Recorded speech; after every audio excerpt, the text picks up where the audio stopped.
Greetings, I'm Pastor Tom Acton. This is the second in a series of 3 videos that you're finding on our Abundant Grace website. This one talks about abundant giving. Now, there are 3 passages I use in this study, and incidentally, you'll find the study printed out for you on this same website.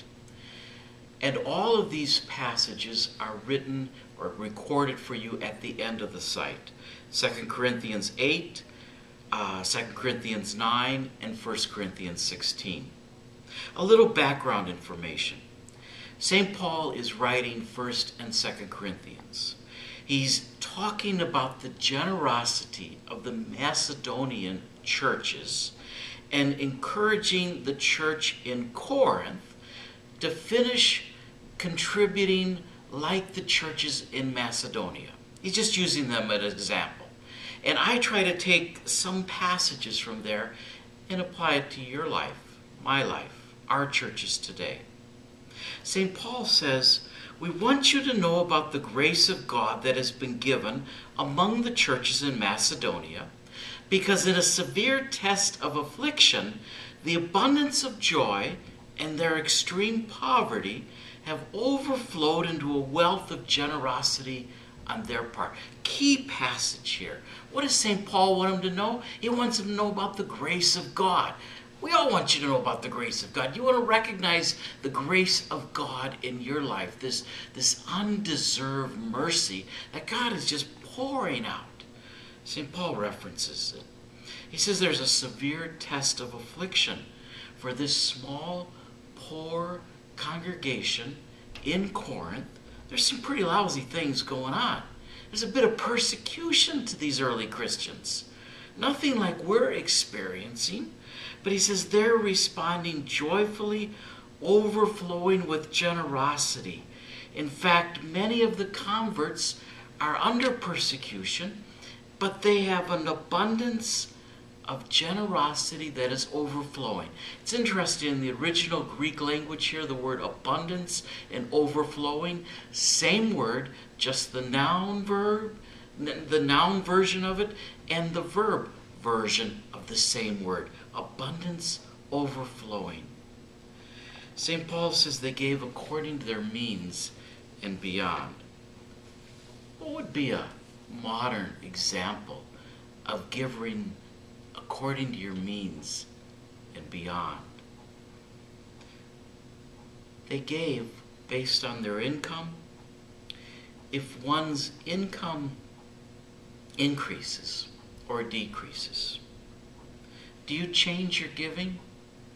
I would imagine that most of us, if we were given $20 a week to church 10, 15 years ago, is probably that same $20 we're giving today. We never think about changing it. If it was good enough to give back then, it's good enough to give now. St. Paul says they set aside a sum of money. Each week, they set this money aside, first to give, not from what's left over from the bills, but first. And then he says each would give as he's decided in his heart, not reluctantly, not out of compulsion, because God loves a cheerful giver.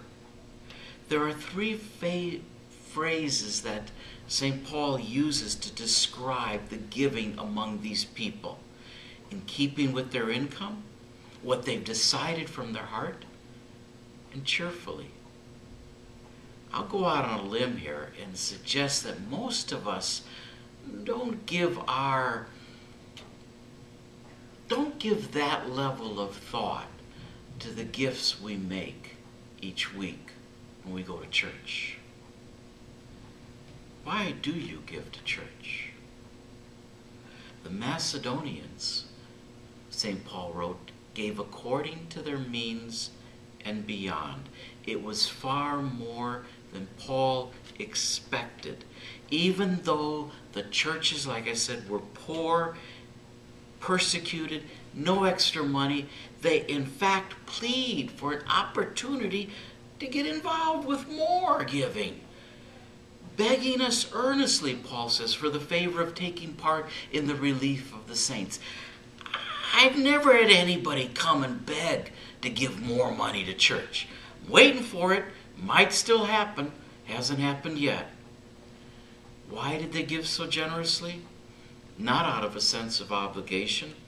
There's no commandment they're following. Maybe it was just because out of a sense of love for God and for others second.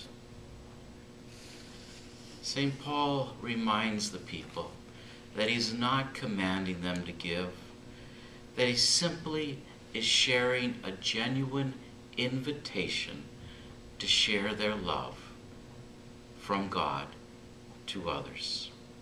Ask yourself, why do you come to worship? Why do you go to church? Why do you serve in the church? Why do you come and warm the pew? Why do you sing? Why do you pray? What's it all about for you? Paul writes, and quoting Psalm 112, that God has distributed freely, that he's given to the poor, that his righteousness endures forever. There's this lavish generosity he's reminding us to practice. And that he ends that quote by suggesting what he says in 2 Corinthians 8, verse 9, about Jesus, though he was rich, he became poor, so that by his poverty you become rich. See, just frankly, consider what God's given you. Consider what Jesus has done for you. And as you consider what Christ has done, if that's not enough, considering what he has done in your life, personally, with your family, let me challenge you to consider giving a percentage of your income. Look at what you've given in the past year, what your history has been. Among evangelical churches, typically average 2% annual income. The average member gives 2% on the average. Gross. Take a look at your giving. Let me challenge you. If you're not doing 2, do 2. If you're doing 2, consider 5. If you're doing 5, consider 10. Just frankly consider how God has blessed you. I'll see you in church.